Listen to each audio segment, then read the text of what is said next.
Story of an innocent Apple. ఒక మనిషి ప్రాణాన్ని కాపాడే డాక్టర్ అవ్వచ్చు, ఆదుకునే పోలీసో పొలిటీషియన్ అవ్వచ్చు, వాదించే లాయర్ అవ్వచ్చు, న్యాయం చెప్పే జడ్జి అవ్వచ్చు, పాఠాలు చెప్పే గురువు అవ్వచ్చు, లేదా మనందరినీ అలరించే ఒక సూపర్ స్టార్ అయి ఉండొచ్చు. ఒక ఆదివారం సాయంత్రం ఒక కాలేజ్ నుంచి 5 యాపిల్స్ ని తన ఫామ్ హౌస్ కి తెప్పించుకున్నాడు. ఇందులో మొదటి 2 యాపిల్స్ మాత్రం మార్కెట్లోకి కొత్తగా లాంచ్ అయిన ఐఫోన్ సిరీస్ కొనుక్కోవచ్చు అనే ఆశతో వచ్చాయి.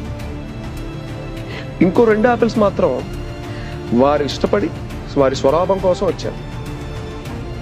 అయితే ఈ 5వ యాపిల్ మాత్రం తన నెక్స్ట్ సెమిస్టర్ ఎగ్జామ్ ఫీజు కట్టుకోవడం కోసం వచ్చింది.